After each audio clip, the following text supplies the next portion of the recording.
A Giovana Madaloso, ela é uma articulista na Folha de São Paulo. E hoje ela escreveu um belo artigo falando do pinguim que morreu, pinguim que tinha um relacionamento com outro pinguim, não uma pingoa, não um pinguim fêmea, mas um outro pinguim macho, digamos assim, dentro da classificação animal de macho e fêmea, coisa que nós não podemos transportar para o humano, por razões que a Judith Butler já explicou, né? Sexo e gênero entre os humanos é cultural, simbólico e dado pela linguagem, mas no mundo dos pinguins, por uma classificação nossa, há o pinguim macho e o pinguim fêmea, e esses dois aqui que ela está falando são pinguins tidos como machos, e um deles morreu. Eles adotaram 2 filhotes, viviam como um casal, num zoológico, num viveiro da Austrália.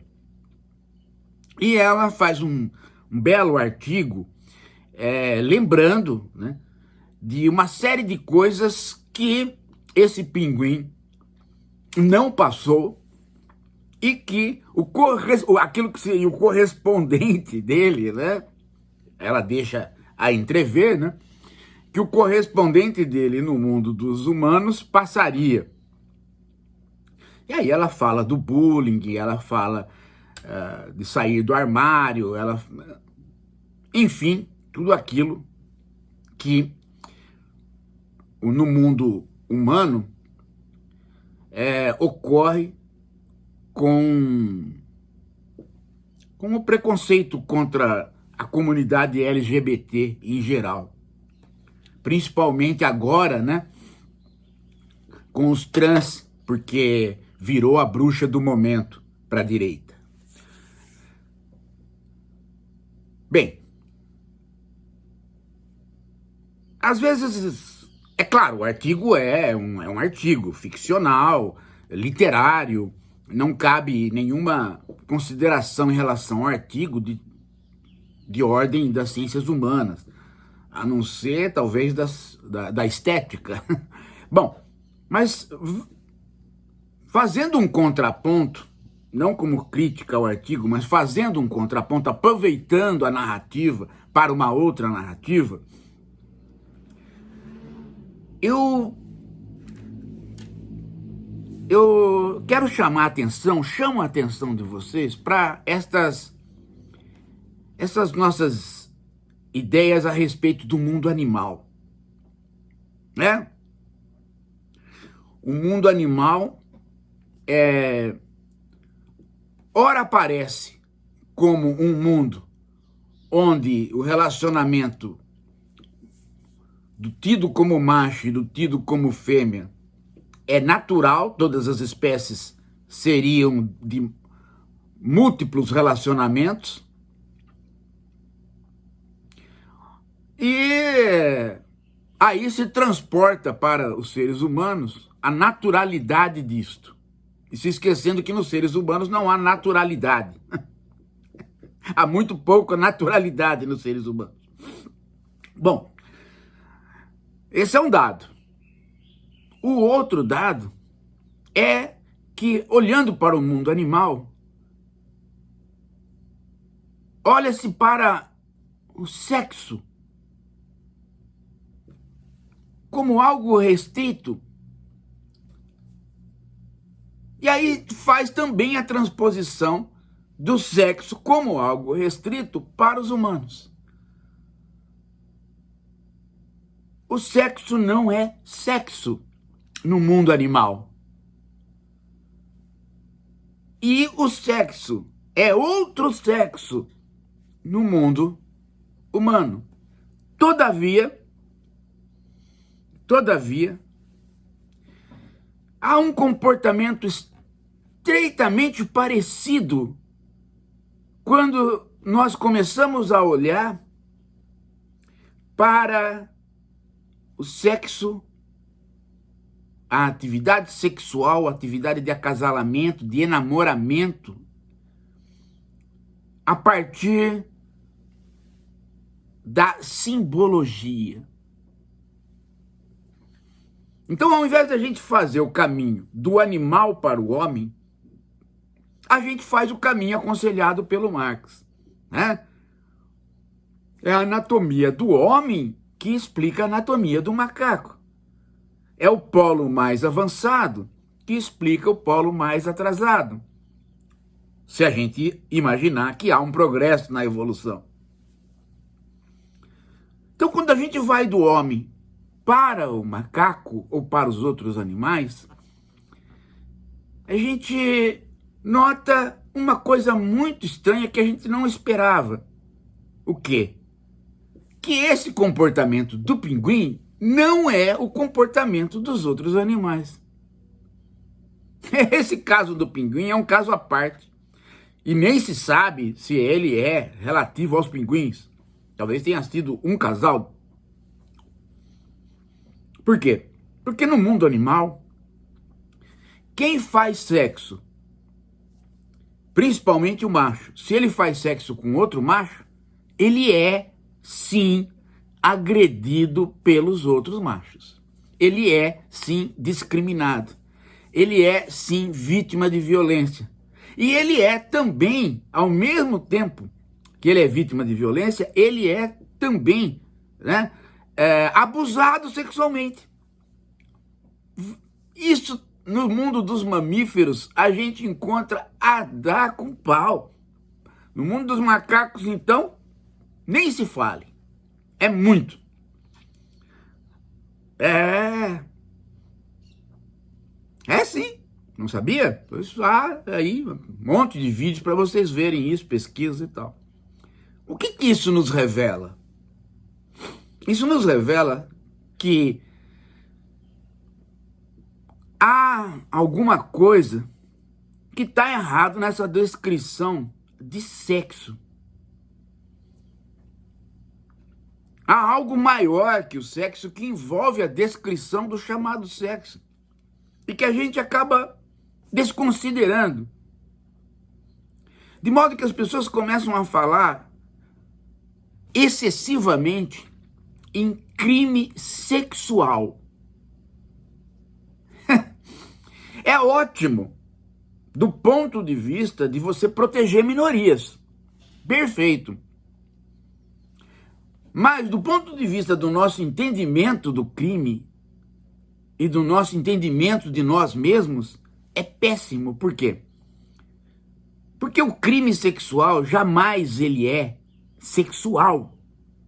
Ele é um crime que está ligado a uma série de outros crimes, que é o poder.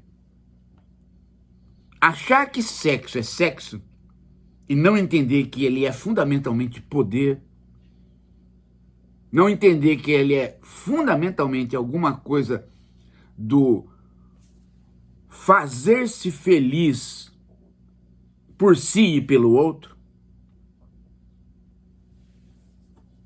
é um erro grave em ciências humanas. Sério, gente. Sério, sexo é poder.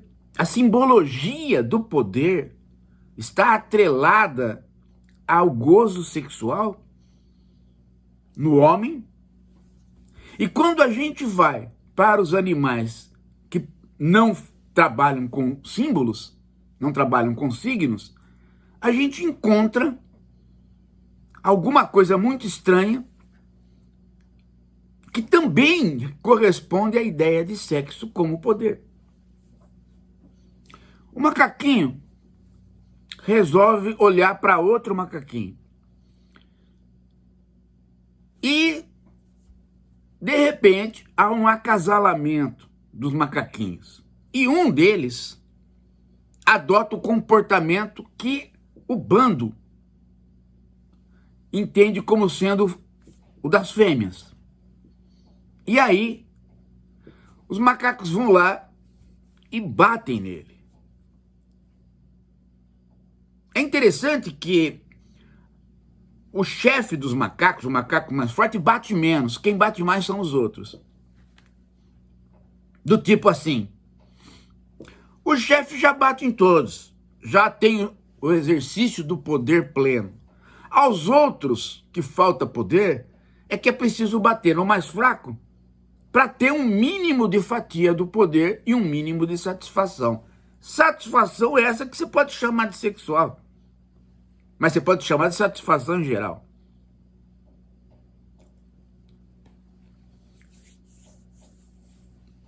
Na nossa comunidade humana, se a gente conseguisse ter esta visão de que o que está em jogo não é pipi e vagina, que pipi e vagina são subprodutos do que está em jogo, que é o poder, que é o poder dispor das coisas, e tomando o corpo do outro como coisa, dispor do corpo do outro. Se a gente conseguisse dar um passo para além daquilo que nós estamos fazendo, que é proteger a comunidade LGBT, se a gente pudesse dar um passo para além e perceber que a questão toda é ver quem é que quer exercer poder sobre o outro e o faz de maneira a tirar tudo para ele e nada para o outro, aí talvez a gente possa começar a não cair no conto do pinguim e começar a entender o conto dos humanos. Quando há uma guerra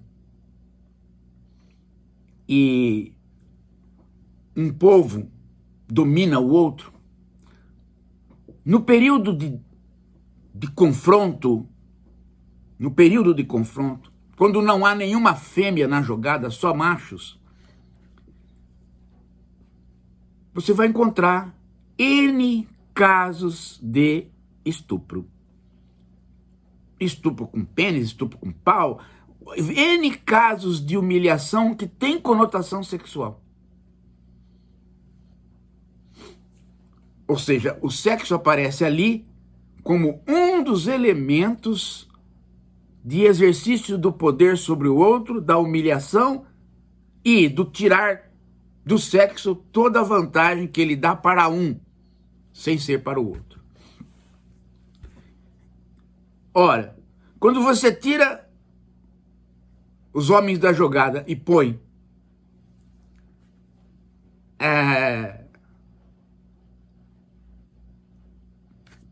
algumas mulheres, os homens passam a estuprar as mulheres. Em outras palavras,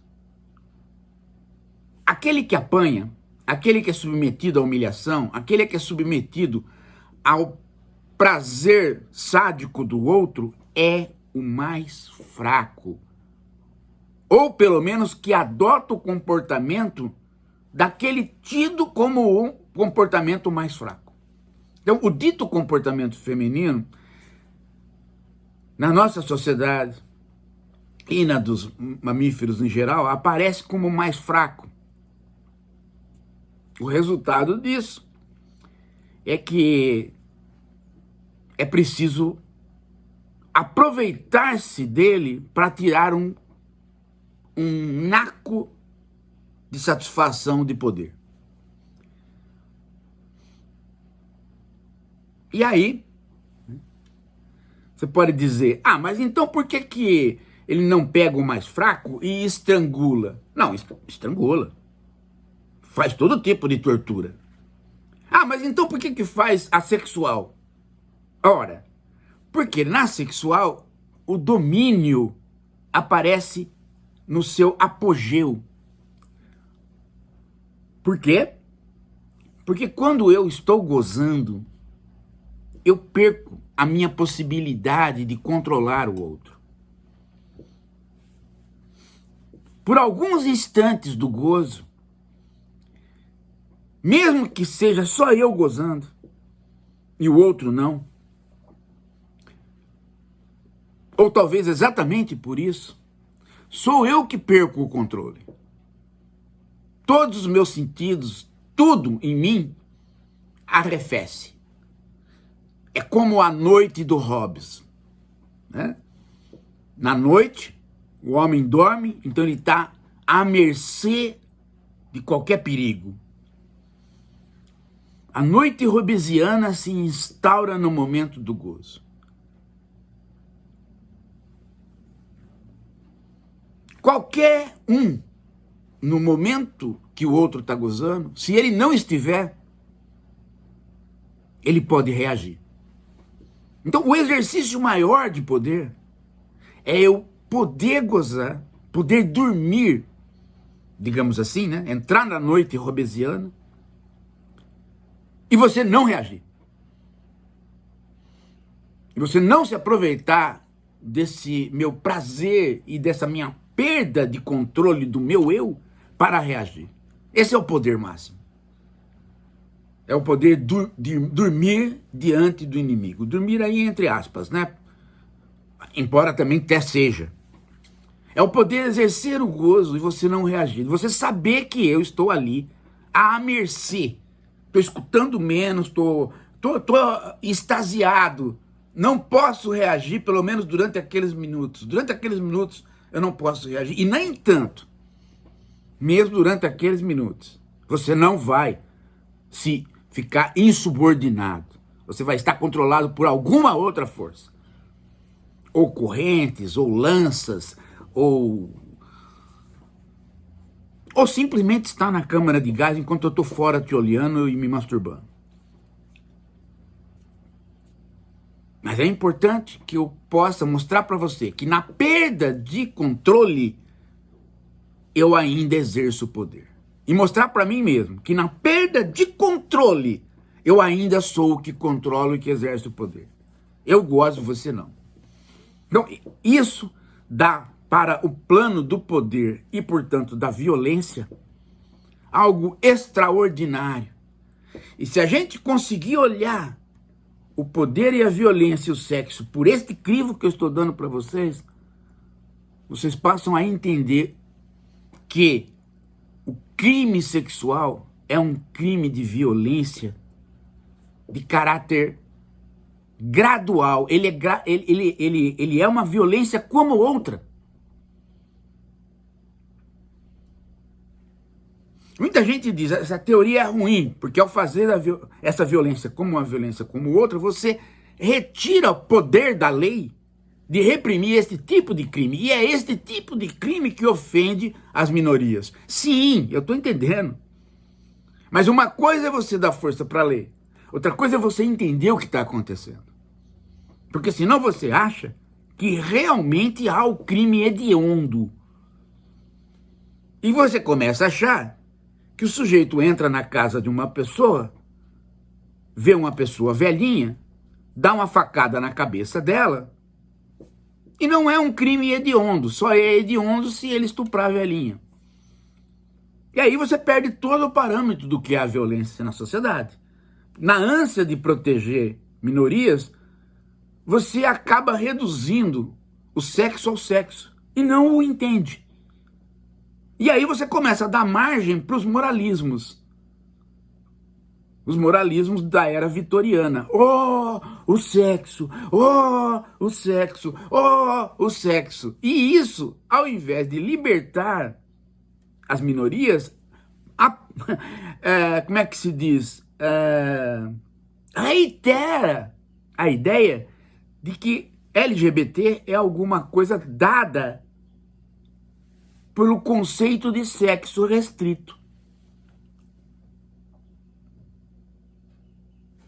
Pronto, tá feita a desgraça.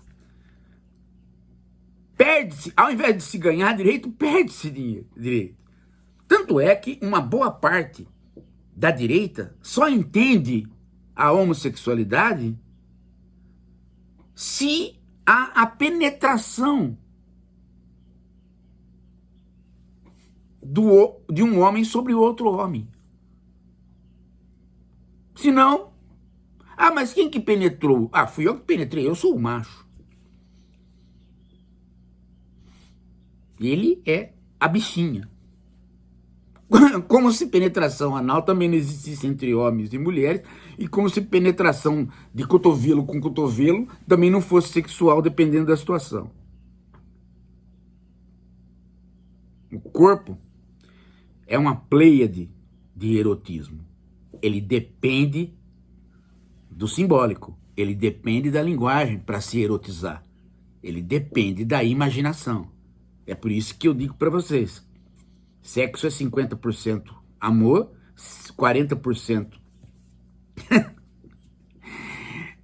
né, de imaginação e 10% de glicose, de energia. Varia essa porcentagem.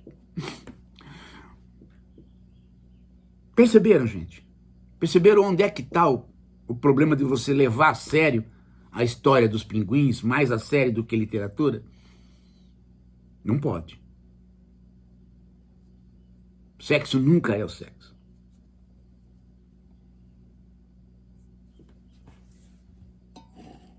Talvez o ato sexual não exista.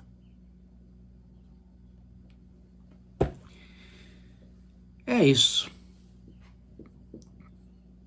Daqui a pouco a gente volta.